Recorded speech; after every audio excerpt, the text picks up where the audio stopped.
नमस्कार, जय हिंद। मैं मोहन पाठक और बात करेंगे आज हम प्रधानमंत्री नरेंद्र मोदी की कैबिनेट के वो बड़े फैसले जो असम को अब कहीं ना कहीं ग्रोथ की तरफ ले जाएंगे। एक की छवि असम में देखने को मिल जाएगी।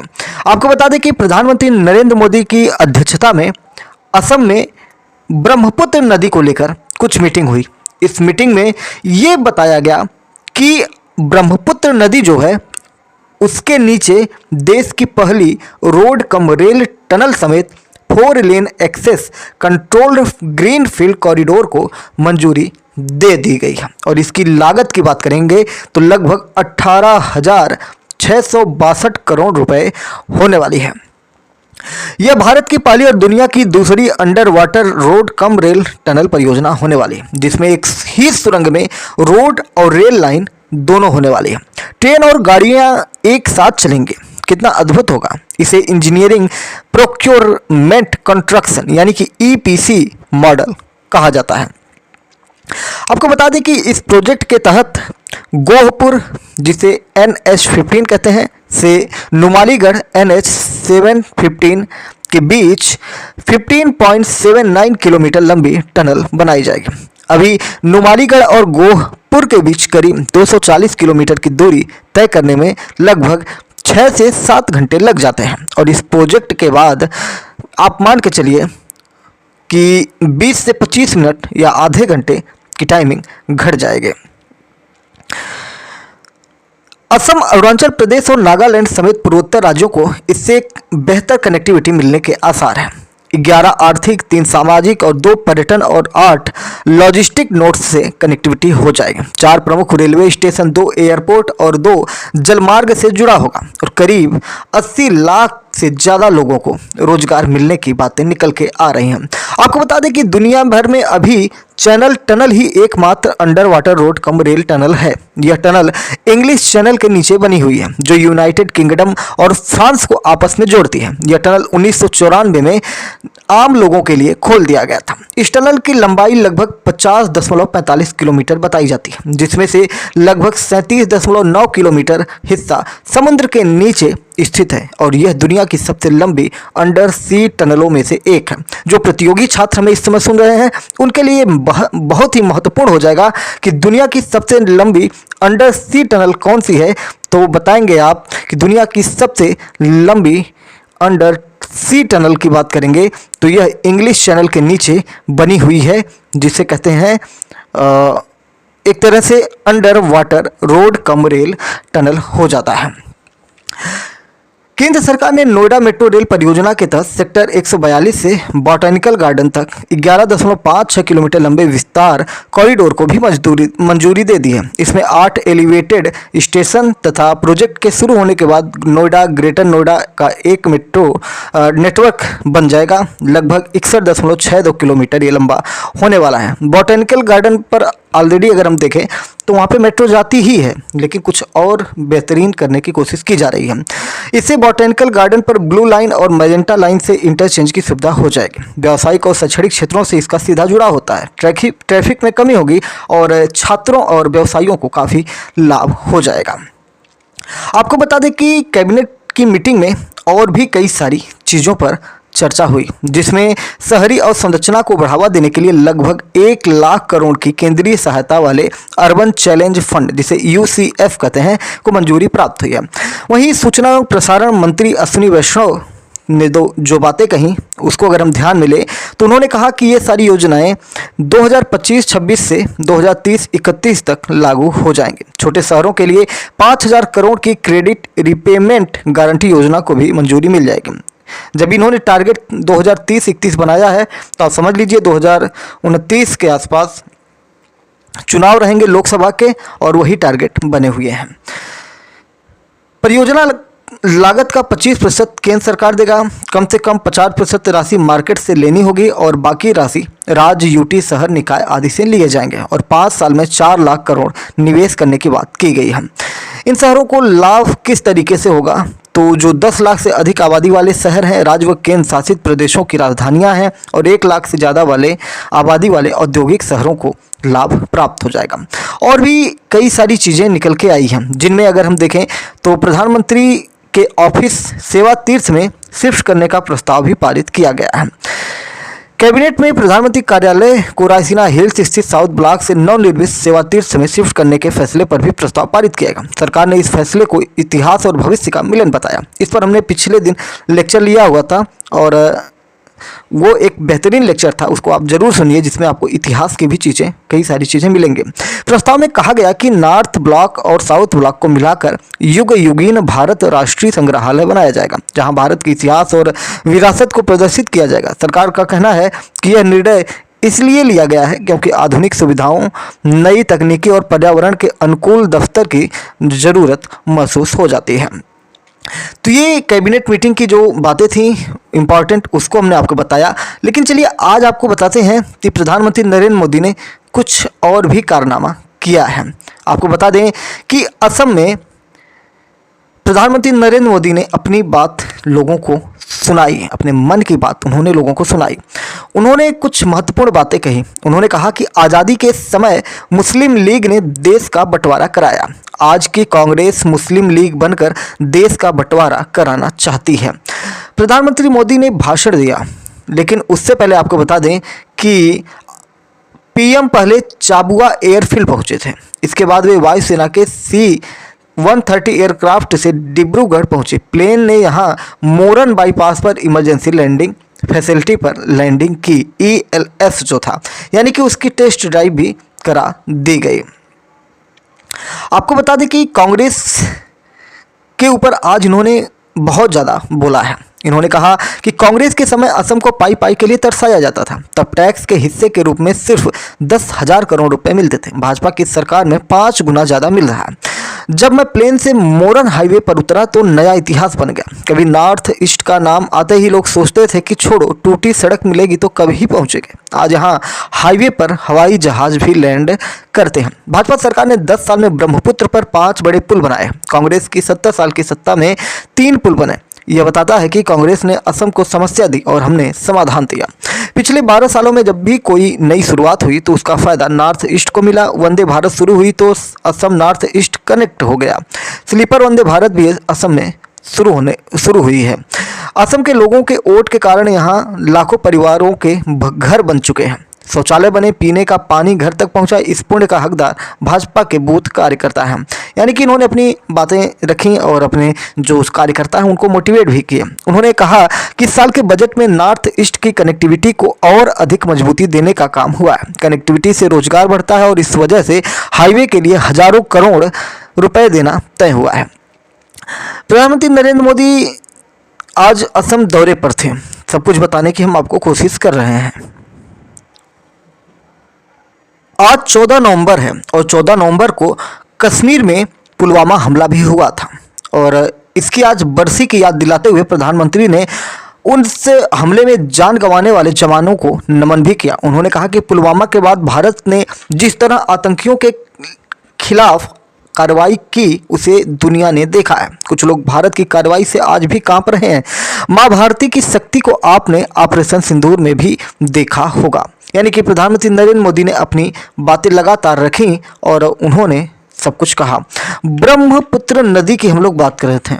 ब्रह्मपुत्र नदी जब हमने जाना तो आइए उसके बारे में भी डिटेल से जान लें।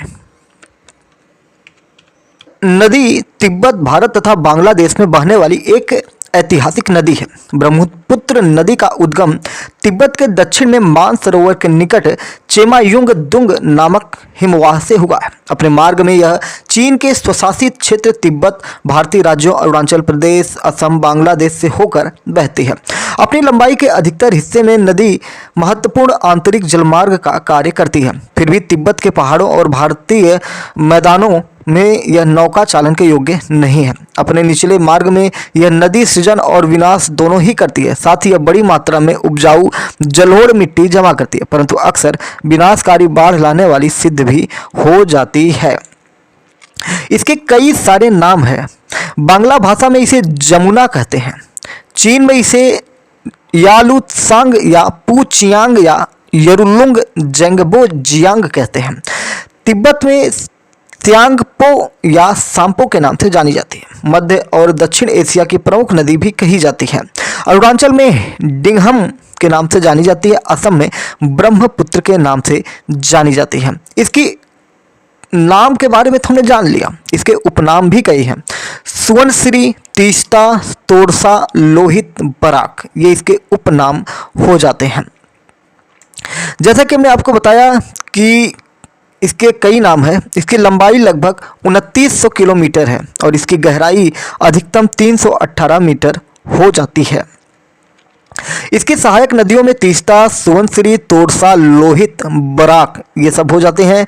और ब्रह्मपुत्र का उद्गम जैसा कि हमने बताया कि चेमायुंग डंग हिमनद है, जो दक्षिण पश्चिमी तिब्बत में माफामू झील से लगभग 97 किलोमीटर दक्षिण पूर्व में हिमालय की ढलानों को आच्छादित करता है।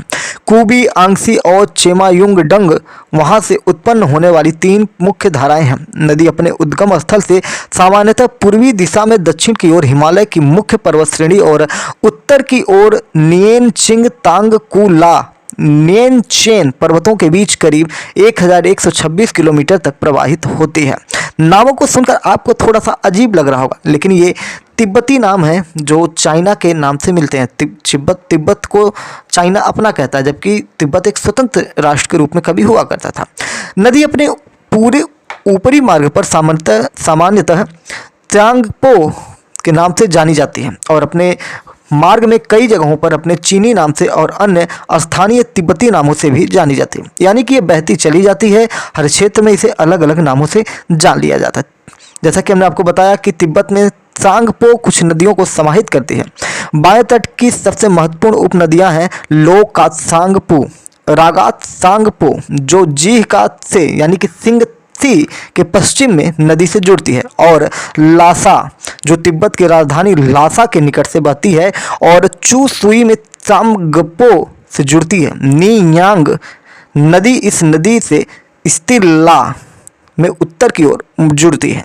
दाएं तट पर नियेनचू नदी से जीह कात्से पर मिलती है। तिब्बत में पाई, जिसे पे कहते हैं, से गुजरने के बाद नदी अचानक उत्तर और पूर्वोत्तर की ओर मुड़ जाती है और ग्याला, पेरी और नामचा बरवा माउंट नामू चो ईह वा, जिसे नामचा बरखा कहते हैं, के पहाड़ों के बीच उत्प्रवण जल प्रपातों की श्रृंखला में एक के बाद एक बड़ी सकरी घाटियों से रास्ता बनाती है। उसके बाद यह नदी दक्षिण और दक्षिण पश्चिम की ओर मुड़ती है और दिहांग नदी के रूप में पूर्वोत्तर भारत की असम घाटी में प्रवेश करती है। हिमालय के पूर्वी छोर से गुजरती है। भारत में सादिया शहर के पश्चिम में दिहांग दक्षिण पश्चिम की ओर मुड़ती है। इसमें 2 पहाड़ी जलधाराएं लोहित और दिबांग मिलती हैं। संगम के बाद बंगाल की खाड़ी से करीब 1448 किलोमीटर लंबे नदी ब्रह्मपुत्र के नाम से जानी जाती है। असम में इसका पाट सूखे मौसम के दौरान भी नदी में खासा पानी रहता है और बरसात के मौसम में इसका पाट 8 किलोमीटर से भी चौड़ा हो जाता है। जैसे जैसे यह नदी घाटी के 724 किलोमीटर लंबे मार्ग में अपने घुमावदार का अनुसरण करती है, इससे सुबनसिरी, कामेंग, भरेली, धनसारी, मानस, चंपामती, सरल भंगा और संकोच नदियां सहित कई तेजी से बहती हिमालयी नदियां मिलती हैं। बूढ़ी दिहांग, दिशांग, दिखी और कोपिली पहाड़ियों और दक्षिण के पठार से आने वाली मुख्य उपनदियां हैं। भारत में धुबरी के नीचे गारो पहाड़ी के निकट दक्षिण में मुड़ने के बाद ब्रह्मपुत्र बांग्लादेश के मैदानी इलाकों में प्रवेश करती है। बांग्लादेश में चीलमारी के निकट से बहने के पश्चात इसके दाएं तट पर तीस्ता नदी इससे मिलती है और उसके बाद यह जमुना की नदी के रूप में दक्षिण की ओर 241 किलोमीटर लंबा मार्ग तय करती है। गंगा से संगम से पहले जमुना में बाएं तट से बरल, अतरई और हूर सागर नदियों का जल आ मिलता है और इसके बाद तट पर विशाल धलेश्वरी नदी का निकासी मार्ग बन जाता है। धलेश्वरी की एक उपनदी बूढ़ी गंगा ढाका से निकलकर मूसी गंग से ऊपर मेघना नदी में मिलती है। यानी कि एक बड़ा रूट लेके ये चलती हुई नदी आगे बढ़ती है। आपको बता दें कि ब्रह्मपुत्र नदी जो है ग्वालंदो घाट के उत्तर में जमुना यानी कि ब्रह्मपुत्र गंगा से मिलती है, जिसके बाद पद्मा के रूप में उनका मिश्रित जल दक्षिण पूर्व में 121 किलोमीटर की दूरी तक बहता है। पद्मा मेघना नदी के संगम के लिए चांदपुर के निकट पहुंचती है और तब मेघना नदी मुख्य और छोटे जलमार्गों द्वारा बंगाल की खाड़ी में प्रवेश करती है। ब्रह्मपुत्र घाटी की जलवायु तिब्बत में पाई जाने वाली रूखी, ठंडी और शुष्क परिस्थितियों से असम घाटी और बांग्लादेश में पाई जाने वाली आमतौर पर गर्म और आर्द्र परिस्थितियों तक विविध है। तिब्बत में शीत ऋतु अत्यधिक ठंडी होती है, जिसमें न्यूनतम तापमान 0 डिग्री से नीचे रहता है, जबकि ग्रीष्म ऋतु सुहानी और उजली होती है। नदी घाटी हिमालय के मानसून क्षेत्र में स्थित है और यहाँ पर वर्षा अपेक्षाकृत कम है। लासा में 400 मिलीमीटर वार्षिक वर्षा होती है। घाटी के भारतीय और बांग्लादेशी हिस्से में मानसूनी जलवायु कुछ हद तक भिन्न है। ग्रीष्म ऋतु सामान्य से छोटी होती है और औसत तापमान धुबरी असम में 26 डिग्री से ढाका में 29 डिग्री से कम रहता है। वर्षा अपेक्षाकृत अधिक है और नमी वर्ष भर काफ़ी ज़्यादा रहती है। 1778 और 3810 मिलीमीटर के बीच की वार्षिक वर्षा मुख्यतः जून और शुरुआती अक्टूबर माह के बीच होती है। मार्च से मई तक हल्की बारिश होती है। नदी के मार्ग में निरंतर बदलाव ब्रह्मपुत्र के जल विज्ञान में महत्वपूर्ण भूमिका निभाता है। इनमें सबसे आश्चर्यजनक बदलाव तीस्ता नदी के पूर्व की ओर मुड़ने और फलस्वरूप जमुना की नई नहर का विकास था, जो 1787 में तीस्ता में आई अपेक्षाकृत विशाल बाढ़ से उत्पन्न हुआ था। तीस्ता का पानी अचानक पूर्व की ओर एक पुराने परित्यक्त मार्ग की ओर मुड़ गया था, जिसके फलस्वरूप नदी माए मेन सिंह जिले में बहादुरबाद घाट के सामने ब्रह्मपुत्र से मिले। 18वीं शताब्दी के अंत तक ब्रह्मपुत्र माय मेन सिंह नगर से होकर गुजरती थी और भैरव बाजार के पास मेघना नदी में मिलती थी। वर्तमान में पुरानी ब्रह्मपुत्र धारा का मार्ग है। उस समय जमुना नदी का मार्ग यानी कि अब जो मुख्य ब्रह्मपुत्र धारा है, कोनाई जेनाई नामक एक छोटी सी धारा हुआ करता था, जो संभवतः पुरानी ब्रह्मपुत्र से अलग हुई नहर थे। 1787 की तीस्ता में आई बाढ़ के अधिक शक्तिशाली होने पर ब्रह्मपुत्र कोनाई जेनाई के निकट एक नई नहर काटने लगी और 1810 के बाद वह धीरे धीरे जमुना के नाम से ज्ञात मुख्य धारा में बदल गई। गंगा और ब्रह्मपुत्र के निचले मार्गों के किनारे और मेघना के तटों पर इन क्रियाशील नदियों के मार्गों के हटने और बदलने के कारण धरती में निरंतर क्षरण और रेत का जमा होता रहता है। जून से सितंबर के मानसून के महीनों में बहुत बड़ा इलाका बाढ़ से घिर जाता है। 1787 से जमुना ने अनेक बार मार्ग बदला है और नदी कभी भी लगातार 2 वर्षों तक एक जगह पर नहीं टिकी। मौसम के साथ नदी में टापू और जमीन के नए अवसादित टुकड़े प्रकट होकर गायब हो जाते हैं।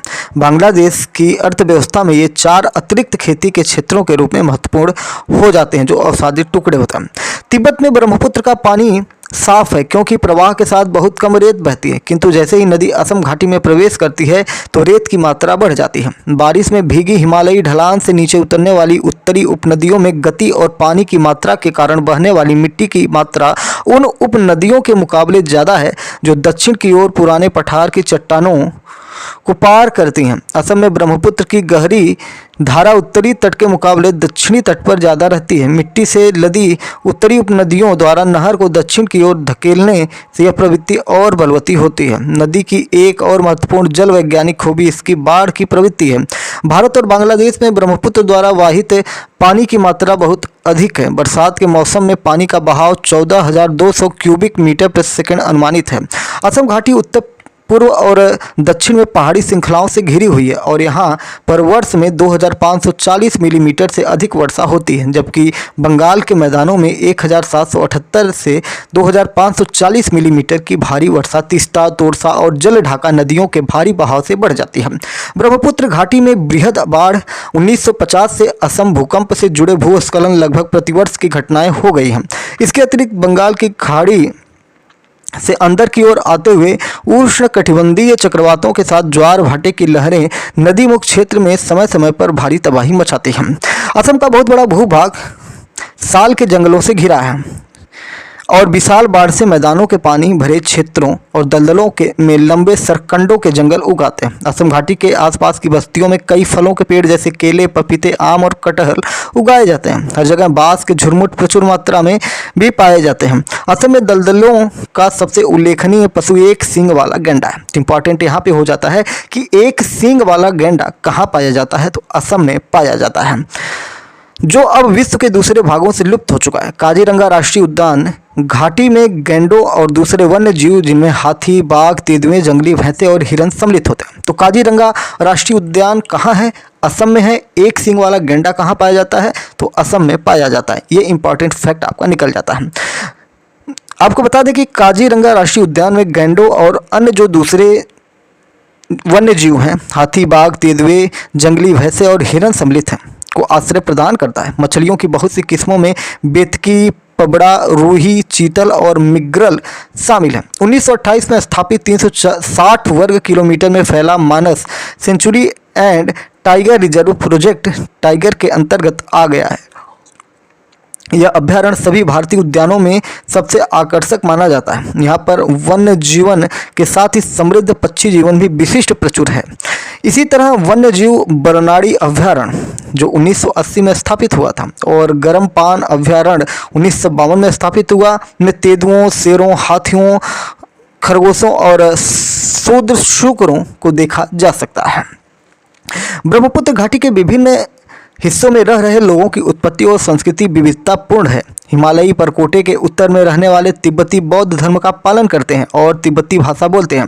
ये पशुपालन में संलग्न है और नदी से लिए गए जल से घाटी के क्षेत्रों में कृषि करते हैं। असली लोग मंगोलियाई, असमी लोग, असली नहीं, असम के लोग मंगोलियाई, तिब्बती, आर्य और बर्मी मूल का मिला जुला समूह हो जाता है। यानी कि असम में कई समूह हैं जो मिले जुले हैं। उनकी भाषा बांग्ला भारत में पश्चिम बंगाल राज्य और बांग्लादेश में बोली जाने वाली भाषा से मिलती जुलती हैं। 19वीं सदी के अंत से अब तक बांग्लादेश के बंगाल मैदान से प्रवासियों का भारी संख्या में लाटी में प्रवेश हुआ है, जहां वह लगभग खाली जमीनों, विशेष रूप से निचले बाढ़ के मैदानों को जोतने के लिए बस गए। बंगाल मैदान में नदी उन क्षेत्रों से प्रवाहित होती है जिसमें बंगाली सघन रूप से बसे हुए हैं और उपजाऊ घाटी में कृषि करते हैं। मैदान के पर्वतीय किनारों पर गारो, खासी और हाजोग नामक पहाड़ी जनजातियां निवास करती हैं। सिंचाई और बाढ़ नियंत्रण के लिए भी इसका बहुत ज़्यादा उपयोग किया जाता है। 1954 के बाद बाढ़ नियंत्रण योजनाएं और तटबंधों का निर्माण प्रारंभ किए गए थे। बांग्लादेश में जमुना नदी के पश्चिम में दक्षिण तक बना ब्रह्मपुत्र तटबंध बाढ़ को नियंत्रित करने में सहायक सिद्ध होता है। तीस्ता बराज परियोजना सिंचाई और बाढ़ दोनों की सुरक्षा योजना है। ब्रह्मपुत्र या असम घाटी से बहुत थोड़ी विद्युत पैदा की जाती है, जबकि उसकी अनुमानित क्षमता काफ़ी है। अकेले भारत में ही यह लगभग हो सकती है 12,000 मेगावाट। असम में कुछ जल विद्युत केंद्र बनाए गए हैं, जिनमें से सबसे उल्लेखनीय कोपली हाइडल प्रोजेक्ट है। यानी कि ध्यान में रखना है कि असम में जो जल विद्युत केंद्र है उसका नाम है कोपली हाइडल प्रोजेक्ट, और अन्य निर्माण कार्य भी होते हैं। तिब्बत में लाजो, जिसे लासे दसोंग कहते हैं, के पास नदी लगभग 644 किलोमीटर के एक नौकायन योग्य जलमार्ग से मिलती है। चर्मावृत्त नौका यानी कि पशु चर्म और बांस से बनी नौकाएं और बड़ी नौकाएं समुद्र तल से 3962 मीटर की ऊंचाई पर इसमें यात्रा करती हैं। स्यांगपो पर कई स्थानों पर झूलते पुल बनाए गए हैं। असम और बांग्लादेश के भारी वाले क्षेत्रों में बहने के कारण ब्रह्मपुत्र सिंचाई से ज़्यादा अंतःस्थलीय नौ संचालन के लिए महत्वपूर्ण है। नदी ने पश्चिम बंगाल और असम के बीच पुराने समय से एक जलमार्ग बना रखा है। यद्यपि यदाकदा राजनीतिक विवादों के कारण बांग्लादेश जाने वाला यातायात अस्त व्यस्त हुआ है। ब्रह्मपुत्र बंगाल के मैदान और असम से समुद्र से 1126 किलोमीटर की दूरी पर डिब्रूगढ़ तक नौकायन योग्य है। सभी प्रकार के स्थानीय जलयानों के साथ ही यंत्र चालित लॉन्च और स्टीमर भारी भरकम कच्चा माल, इमारती लकड़ी और कच्चे तेल को ढोते हुए आसानी से नदी मार्ग के ऊपर नीचे चलते हैं। 1962 में असम गुवाहाटी के पास सड़क और रेल दोनों के लिए साराई घाट पुल बनाने तक ब्रह्मपुत्र नदी मैदानों में अपने पूरे मार्ग पर बिना पुल के थी। 1987 में तेजपुर के निकट एक दूसरा कालिया भोमौरा सड़क पुल आरंभ हुआ। ब्रह्मपुत्र को पार करने का सबसे महत्वपूर्ण और बांग्लादेश में तो एकमात्र आधन नौकाएं ही हैं। सादिया, डिब्रूगढ़, जोरहाट, तेजपुर, गुवाहाटी, गोवालपारा और धुबरी असम में मुख्य शहर है और नदी पार करने के स्थान हैं। बांग्लादेश में महत्वपूर्ण स्थान है कुरीग्राम, राहुमारी, चिलमारी, बहादुराबाद घाट, फूलचरी, सारी साबाड़ी, जगन्नाथगंज घाट, नागरबाड़ी, सीरागंज और गोंडो घाट। अंतिम रेल बिंदु बहादुराबाद घाट, फूलचरी, जगन्नाथगंज घाट, सिराजगंज और गोवालंडो घाट पर स्थित है। ब्रह्मपुत्र का ऊपरी मार्ग 18वीं शताब्दी में ही खोज लिया गया था। हालांकि 19वीं शताब्दी तक यह लगभग अज्ञात ही था। असम में 1986 में भारतीय सर्वेक्षक किंथुप 1884 में प्रतिवेदित है कि इन्होंने ऊपरी मार्ग के बारे में जानकारी हासिल की। यानी कि इन जो सर्वेक्षक थे, भारतीय सर्वेक्षक किंथुप और JF नीडहैम की खोज ने सांको नदी को ब्रह्मपुत्र के ऊपरी मार्ग के रूप में इंगित किया। 20वीं शताब्दी के प्रथम चतुर्थांश में कई ब्रिटिश अभियानों ने सांगपो की धारा के प्रतिकूल जाकर तिब्बत में जीहकासे तक नदी के पहाड़ी दर्रों की खोज भी की। ब्रह्मपुत्र नदी विभिन्न संस्कृतियों और सभ्यताओं के समन्वय का जिंदा मिसाल भी है। विख्यात डॉक्टर भूपेन हजारिका के गीत की इन पंक्तियों में महाबाहु ब्रह्मपुत्र की गहराई को महसूस किया जा सकता है। महाबाहु ब्रह्मपुत्र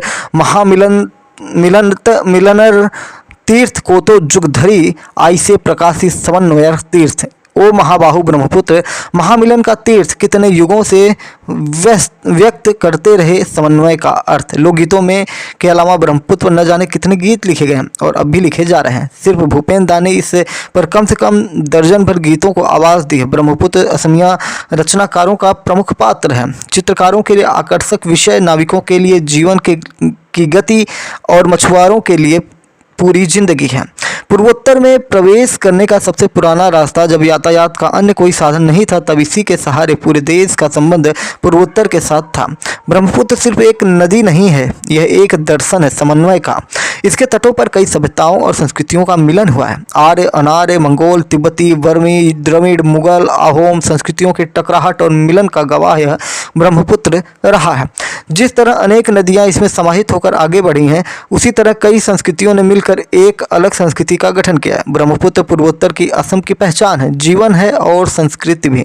असम का जीवन तो इसी पर निर्भर है। असमिया समाज, सभ्यता और संस्कृति पर इसका प्रभाव युगों युगों से प्रचलित लोक कथाओं और लोकगीतों में देखा जा सकता है। उदाहरण के लिए एक असमिया लोकगीत को देखा जा सकता है, जैसे ब्रह्मपुत्र कानोते बरह मुखरी जुपी आमी खरा लोरा जाई ऊटू बाई नी बा ब्रह्मपुत्र देवता तामोल दी मनोता नाई।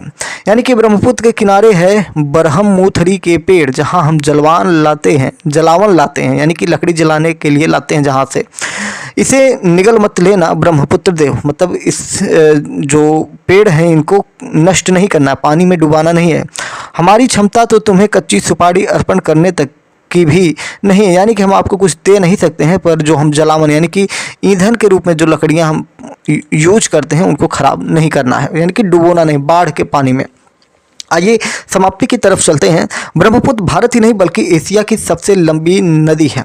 यदि इसे देशों के आधार पर विभाजित करें तो तिब्बत में इसकी लंबाई 1625 किलोमीटर है, भारत में 918 किलोमीटर है और बांग्लादेश में 363 किलोमीटर लंबी है। यानी पहले यह करीब 3000 किलोमीटर का लंबा सफ़र तय कर चुकी होती है।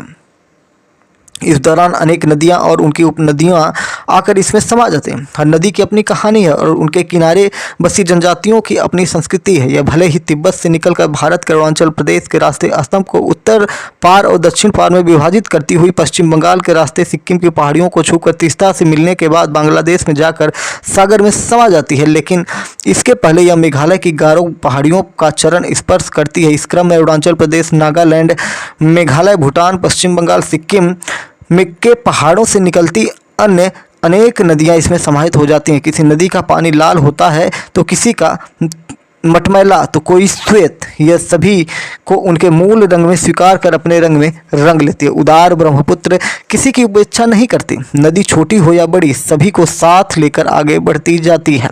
भले ही कई नदियां काफ़ी दूर तक अपनी अलग पहचान बनाए रखने में सक्षम होती हैं या ब्रह्मपुत्र के समानांतर चलने का उपक्रम करती हैं, यह फिर भी ब्रह्मपुत्र को अंगीकार करने में शर्माती हुई आगे बढ़ती है, लेकिन कितनी दूरी तक चलेगा यह लुका छिपी का खेल। अंत में उन्हें आकर समर्पण कर देना पड़ता है और उसी क्रम में बादाम के आकार के कई नदी द्वीप, जिन्हें हम स्थानीय भाषा में चापरी कहते हैं, ब्रह्मपुत्र की छाती पर उगाते हैं। फिर मानसून आते ही अधिकांश द्वीपों को अपने सीने से लगा लेती है। ब्रह्मपुत्र और लुईस के बीच इसी तरह के खेल में ताज़ा पानी का सबसे बड़ा नदी द्वीप माजुली बन गया है। यह द्वीप हर मानसून में बनते बिगड़ते हैं। एक द्वीप विलीन होता है तो दूसरा उग जाता है।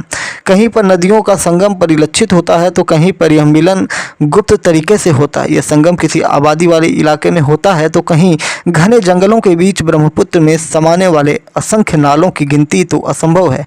सबसे खास बात यह है कि इसके दोनों ओर पहाड़ियों की लंबी श्रृंखलाएं हो जाती हैं। तो ब्रह्मपुत्र के बारे में हम लोग बहुत कुछ जानने की कोशिश कर रहे थे और चीन ने खोजा था ब्रह्मपुत्र सिंधु का उद्गम स्थल। आपको बता दें चलते चलते कि चीन के वैज्ञानिकों ने ब्रह्मपुत्र और सिंधु नदी के उद्गम स्थल का पता लगाया था।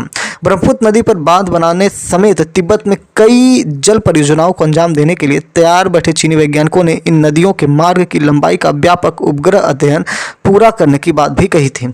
चाइनीज एकेडमी ऑफ साइंसेज के वैज्ञानिकों ने 2011 के अध्ययन के दौरान बताया था कि ब्रह्मपुत्र के मार्ग का उपग्रह से ली गई तस्वीरों का विश्लेषण कर वैज्ञानिकों ने पूरे मार्ग का अध्ययन किया। इसी तरह भारत पाकिस्तान से बहने वाली सुंदीव और म्यांमार के रास्ते बहने वाली साल्वीन और इरवावडी के बहाव के बारे में भी पूरा विवरण जुटाया गया। यानी कि बहुत सारी चीज़ों की जानकारियाँ इन्होंने निकाली, लेकिन उन्होंने बताया कि इससे पहले इन 4 नदियों के उद्गम के संबंध में कोई जानकारियाँ भी नहीं मिल रही हैं। यानी कि और भी बहुत सारी नदियों का नाम निकल रहा था, लेकिन उनकी जानकारियाँ नहीं मिल पाने से उन्होंने अपनी बातें पूरी नहीं कर पाई। तो ये सारी चीज़ें थी और ब्रह्मपुत्र एक बड़ी नदी है और जिसके बारे में जानना और समझना ज़रूरी है, क्योंकि ये ऐसी नदी है जिसे हथियार बनाने की कोशिश में चाइना हमेशा लगा रहता है कि किसी तरह से इसे अपने रूप में मिला लिया जाए। आपको बता दें कि ब्रह्मपुत्र के 2 पौराणिक पिता माने जाते हैं। भगवान ब्रह्मा जाहिर तौर पर ऋषि शांतनु 16वीं शताब्दी के ग्रंथ योगिनी तंत्र में, जो काली और कामाख्या जैसी देवियों की पूजा को समर्पित है, इस ग्रंथ में नदी को एक प्राचीन स्नान अनुष्ठान से जोड़ा गया है, जिसमें ऐसा आह्वान किया गया, हे ब्रह्मा के पुत्र, हे शांतनु के पुत्र, हे लोहित के पुत्र, मैं तुम्हें नमन करता हूँ, मेरे पिछले 3 जन्मों के पाप को धो दो। यानी कि पूर्वी लोक कथाओं के अनुसार ऋषि शांतनु और उनकी पत्नी अमोघा हिमालय में लोहित झील के पास रहते थे। एक दिन अमोघा की सुंदरता से आकर्षित होकर भगवान ब्रह्मा उनके पास आए जब वह अकेली थी, लेकिन अमोघा ने खुद को एक झोपड़ी में बंद कर लिया। उनके सांप से डसकर ब्रह्मा ने अपना बीज त्याग दिया और लज्जित होकर चले गए। जब शांतनु को यह पता चला तो उन्होंने अमोघा से वह बीज ग्रहण करने को कहा। बाद में अमोघा के नथनों से ब्रह्मा का पुत्र प्रवाहित हुआ, इसलिए इसका नाम ब्रह्मपुत्र पड़ गया। तिब्बती लोक कथाओं के अनुसार नदी की उत्पत्ति माउंट तीसे यानी कि कैलाश पर्वत भगवान शिव का निवास जो है वहाँ से हुआ है, से एक छोटी धारा के रूप में होती है। इसके जन्म स्थल पर नदी की रक्षा 4 दैवीय प्राणी करते हैं, जिनमें से एक शेर, एक हाथी और एक घोड़ा और एक मोर शामिल है। असम और अरुणाचल प्रदेश के स्वदेशी समुदायों जैसे मिसिंग, बोडो आदि के लिए ब्रह्मपुत्र एक जीवित देवता है। द ट्राइब्स ऑफ असम के अनुसार BN बोरदोलोई की एक पुस्तक है, मिसिंग लोग नदी को पितृ नदी या उनके पैतृक देवता अबोतानी के अवतार के रूप में देखते हैं। असम में ब्रह्मपुत्र को बिहू जैसे त्योहारों के दौरान उत्सव में प्रमुख देवता के तौर पर शामिल किया जाता है, जहां समुदाय इसकी प्रचुरता के लिए नदी का सम्मान करते हैं। प्रसिद्ध गायक भूपेन हजारिका की वो बातें हमने महाबाहु ब्रह्मपुत्र पीछे बता ही दिया। ब्रह्मपुत्र जिसे तिब्बत में यारलुंग सांगपो, अरुणाचल प्रदेश में सियांग या दिहांग और बांग्लादेश में जमुना के नाम से जाना जाता है, अपनी यात्रा के दौरान अलग अलग नाम धारण करती है। 18वीं 19वीं शताब्दी के दौरान ब्रिटिश औपनिवेशिक शासकों को राजनीतिक बाधाओं के कारण तिब्बत में प्रवेश करने की अनुमति नहीं थी, इसलिए उन्होंने भारतीय खोजकर्ताओं को भिक्षुओं के वेश में ब्रह्मपुत्र के मार्ग का पता लगाने के लिए भेजा।